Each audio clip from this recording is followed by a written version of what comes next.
In the small riverside town of Sormi, Amara woke before the sun and listened to the water move outside their window. The house was quiet in a way that hurt. She packed Muse's tea in the old blue flask, the one with a cracked lid, the same way she had done for years. They barely spoke now, but her hands still remembered him. When he walked past her that morning, their shoulders touched by accident and both of them froze like strangers. At the gate, he did not look back. Amara stood there longer than she meant to, holding the empty air where his voice used to be. By noon, news moved through town like fire.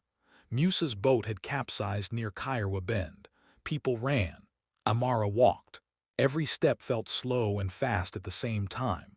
When she reached the riverbank, she saw his shoes on the mud. She laughed once without meaning to, a broken sound, then the world tilted and went quiet. Days folded into each other after that. People filled her room with food and soft words, then slowly left. One evening, as the rain tapped the roof like shy fingers, Amara found the blue flask under the bed. Inside was a small note she had never seen. His handwriting was uneven, nervous. It said he was proud of her. It said he was scared too. She pressed the paper to her chest and cried like she had not cried before. Weeks later, she opened her small sewing shop near the market in Tembala. Some days she still reached for 2 cups without thinking, but customers laughed with her now. Children ran past her door. The river still moved, and somehow so did she. By late morning, the heat in the town of Marawa had climbed into the rooms, thick and slow, and Nayela stood at the sink washing the same cup again and again without knowing why. Kellen had come home early, his boots dusty, his face tight in that way she had learned to read. It began as something small, about salt in the stew, about money for the week, about why the radio bill was still unpaid. The words moved faster than their hands, rising, crossing, turning sharp. She tried to explain, softly at first, then with a shake in her voice. He laughed in a short way that cut the air and told her she worried too much, that she always made trouble out of nothing. Then his voice dropped low and steady and he said it. He said she was nothing without him. Nothing. The word fell into the room and did not break. It just stayed there. Nayela did not shout back. She did not cry. Something inside her went very still, like a bird that stops moving when the sky goes dark. The quiet scared her more than his anger ever had. She nodded once without knowing why. Kellen took his bag and left with the wind pushing the door behind him. Outside, someone laughed in the street, and a goat knocked over a bucket, and life kept moving as if nothing had shifted at all. That afternoon she walked without a plan through Marawa's narrow paths, past the clay houses and the rows of mango trees, feeling light and heavy at the same time. Memories rose up without warning, of the first day she met him near Lake Sabla when she spilled water on his shoes and both of them laughed too hard, of the way he used to call her brave when she was only tired. By evening she found herself at the bus stop, holding a small cloth bag she did not remember packing. The sky was wide and orange. The bus to Kyrmu roared like a tired animal and opened its doors. She almost stepped back. Almost. On the ride, a woman beside her shared groundnuts and told a story about her lost chicken, and Nayela laughed before she remembered she was not meant to. In Kyrmu, she slept on a bench near the market until dawn, waking to the smell of fried bread and rain on metal roofs. Days followed like careful steps. She helped an old man sell oranges. She washed dishes at a roadside cafe. One night, exhausted and shaking, she heard Kellen's voice in her head again, saying nothing, and for the first time she did not believe it. Weeks later, she rented one small room with a window that faced the hills. She learned the sound of her own breathing in the dark. One morning she woke and made tea for 1 cup only and smiled at how strange and right it felt. At the market, a girl named Dormy showed her how to stitch leather, and Nayela's hands remembered that they were strong. Sometimes the old pain still rose up without asking. Sometimes she missed him like missing rain in dry heat. But when she stood in the doorway at sunset and felt the breeze move her dress, she knew that quiet inside her had not been empty after all. It had been space. That afternoon, the road to the courthouse in the town of Zelawa felt longer than it ever had, even though it was the same road Nyria had walked 100 times to the market and the river. Her hands would not stop shaking as she held the edge of her dress, still hearing Kato's voice from the morning, sharp and sure, saying she would lose everything. The courthouse stood pale and quiet under the wide sky. People passed in and out like it was just another day. Katos walked ahead of her with easy steps, greeting people by name, smiling like a man arriving at a celebration. Someone even clapped his shoulder and laughed with him. Nyria wanted to disappear into the dust. Inside, the air was cool and smelled of old paper. Her lawyer, a soft-spoken woman named Tizan, touched her elbow and guided her to a wooden bench. Nyria sat down slowly, afraid her legs might give way. Katos sat across the room, crossing one leg over the other, calm as still water. When he caught her eye, he smiled again, small and quiet like a secret. Her chest tightened, but she did not look away this time. She stared at his face until the smile faded. The judge entered. Everyone stood. The sound of chairs scraping the floor felt louder than thunder. The questions began like rain at first, slow and steady. Names, dates, places, small facts that felt too weak to hold the weight of a life. Kato spoke with ease, telling his story as if he had practiced it in the mirror. He spoke about hard work, about building from nothing, about carrying burdens alone. People in the room nodded without knowing why. Nyria listened and almost believed it again, the old story she had lived inside for years. Her breath grew short. Then Tizan stood. Her voice was quiet but steady, and she opened a thin brown file that looked too small to change anything. She began with bank slips from a town called Maruta, money from fish sales and woven mats with Nyria's name written clear at the top. She spoke of land bought near the hills of Lascaro, with money sent by Nyria's late father. She spoke of a delivery truck registered years ago under a woman's name that Katos now called his own. As each paper changed hands, the room grew still in a new way. Nyria felt heat rise to her face. Her shaking slowed. Katos shifted in his seat. For the first time that day, his smile did not return. When the judge finally spoke, his voice was plain and calm, saying the words that fell between them like a door closing. The court saw Nyria as the true owner of most that had been shared. The words felt unreal as they passed through the air. She did not feel joy. She felt like someone waking from deep sleep in a strange room. Outside, the sun was still high. Katos followed her down the steps and tried to speak, his voice softer now, unsure. Nyria listened without fear. She nodded once and kept walking. In the street, a boy ran past laughing, chasing a tire with a stick. A woman called out for someone to hurry home. Life moved around her in loud, simple ways.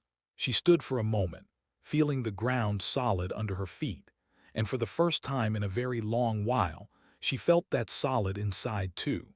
The room felt small even though it was wide, and the fans on the ceiling turned slow like they were tired too.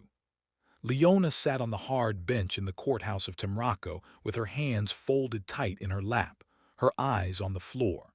Across from her, Jabir stood straight and calm, wearing his best shirt, his voice smooth as he spoke to the judge. He talked about how he worked day and night, how he built their home from dust, how every coin in their life passed through his hands first. He said her name only once, and only to say she stayed behind while he carried the weight of everything. People in the room nodded without knowing the full story. Leona felt the old feeling rise in her chest, that heavy belief she had carried for years, the one that told her she was lucky to be chosen, lucky to be kept. For a moment she almost slipped back into it. She remembered the early days in the town of Borney, when they shared one plate of food and laughed at how empty their pockets were.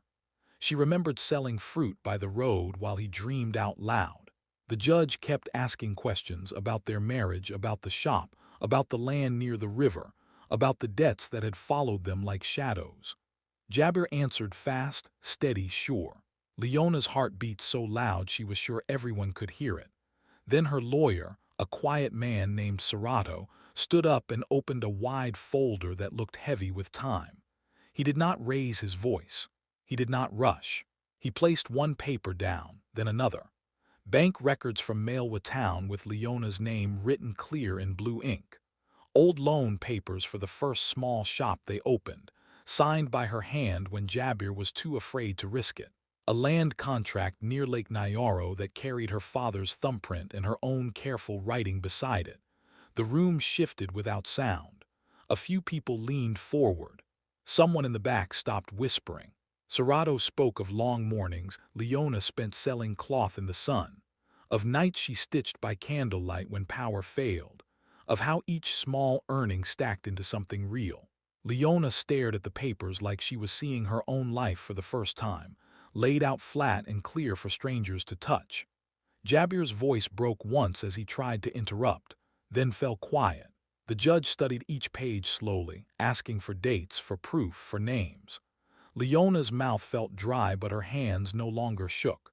With each answer, something inside her lifted, light and strange, like a locked door opening a crack. She felt shock first, then a small warmth, then a tight ache that surprised her.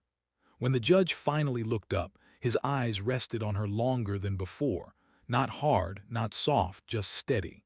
Outside, through the open window, she heard a burst of laughter from children chasing each other in the dust.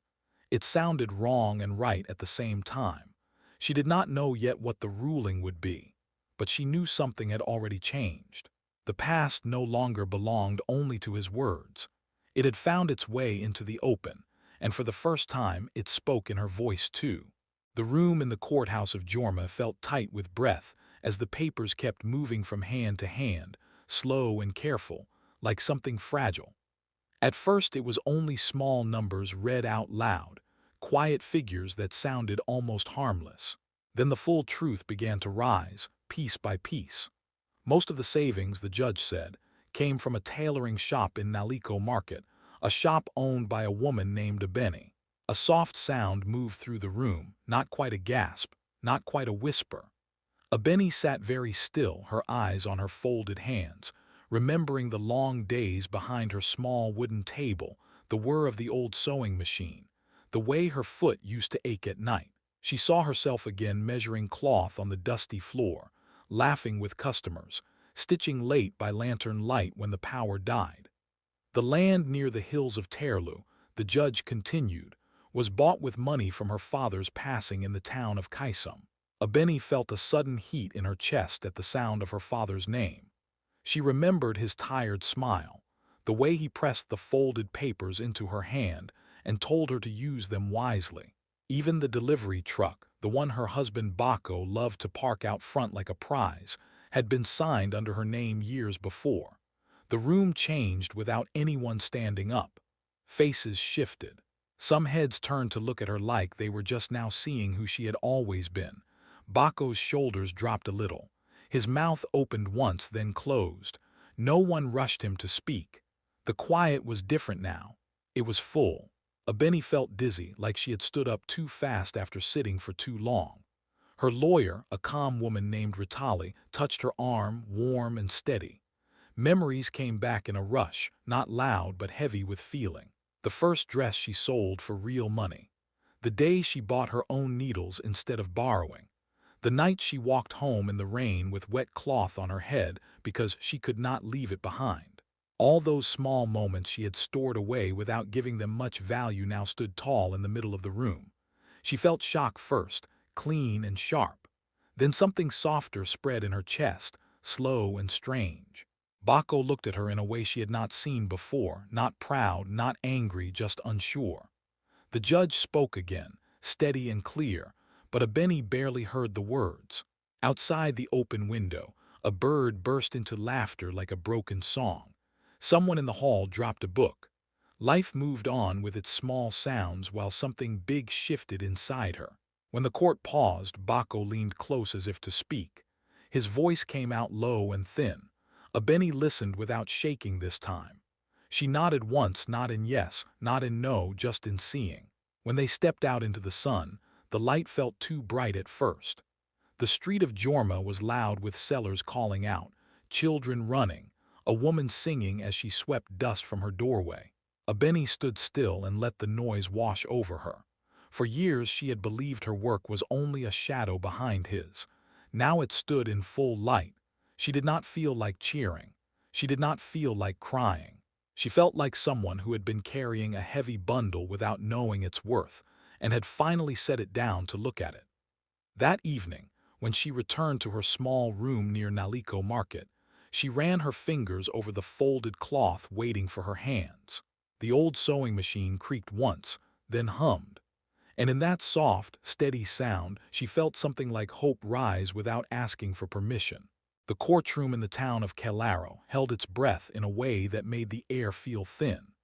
Sunlight slipped through the high windows and rested on the judge's desk like it was waiting for something. Tavira sat with her hands locked together so tight her fingers hurt, still hearing Rendon's voice in her head from the night before. The way he said she should be grateful. The way he said she was lucky to have him. Rendon stood across from her with his chest out and his chin high, looking like a man ready to collect what he believed was already his.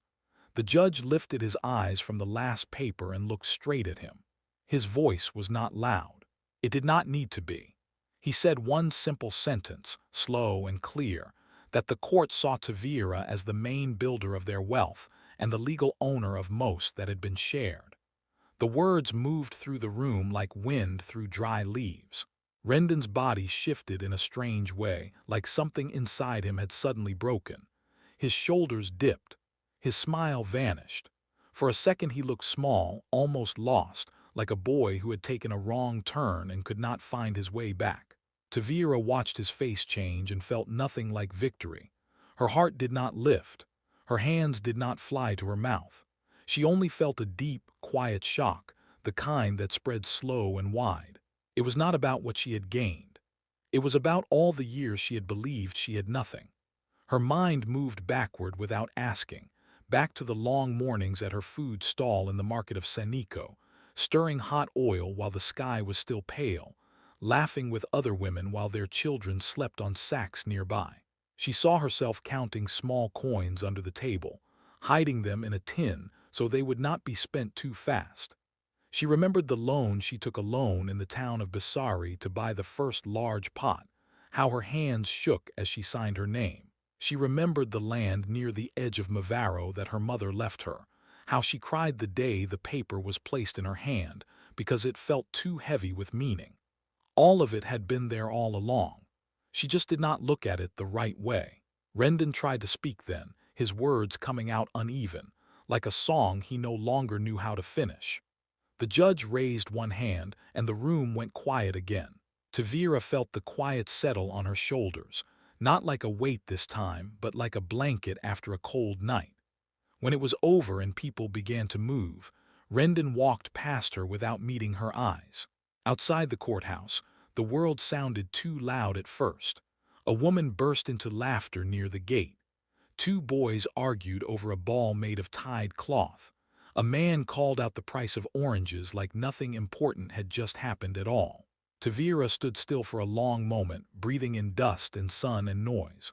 A soft laugh escaped her before she could stop it, thin and shaky, more surprise than joy. A tear followed it, warm and fast. She wiped her face and felt a strange peace sit beside the ache. That evening, back in her small room near the road to Zerla, she sat on the floor and ate warm bread with her hands. The room looked the same. The walls were still bare. The lamp still flickered, but something inside her had changed shape. She was not bigger. She was not louder. She was simply real to herself for the first time, and that quiet truth felt stronger than any shout she had ever heard. Outside the courthouse in the town of Lurimo, the afternoon sun felt soft on the skin, like it was trying not to disturb anything. Ziara stood near the steps with her bag hanging loose from her hand, listening to her own breath slow down little by little. People passed by in a rush, talking, laughing, living. Then she heard his voice behind her. It was Kerv. For the first time in years, his voice did not come sharp or loud. It came low, almost unsure, like he was stepping into water he could not see the bottom of. He said her name once, gentle, and for a moment she did not turn. Her body waited for the old shaking to come, for her heart to race like it always used to. But it did not. When she faced him, she saw the change right away. His shoulders were bent in a way she had never seen. His eyes moved like he was searching for something he had dropped and could not find again. He spoke about the past in soft pieces, about mistakes, about stress, about how he never meant for things to go that far. Ziara listened with her hands still, her feet planted on the ground. She felt the air move in and out of her chest without force. It surprised her so much that a small laugh almost slipped out, not from joy, just from the strange feeling of standing there without fear. For years, one look from him had been enough to fold her into herself. Now she saw him clearly, just a man with tired eyes and no shield left. As he talked, memories drifted in and out like slow clouds. The first time he raised his voice in the town of Saradu over a broken cup. The nights in Molari when she lay awake counting his moods instead of sheep. The way she used to rehearse her words before speaking, making them small so they would not anger him. All that power had lived in those fears. It had grown there, fed there, made strong there. And now, standing in the open street with dust on her shoes and sunlight on her face, she saw how thin it really was. Kerv paused, waiting for her to answer. Ziara looked at him and felt sadness rise, not sharp, not heavy, just honest. She told him in a calm voice that she was no longer afraid.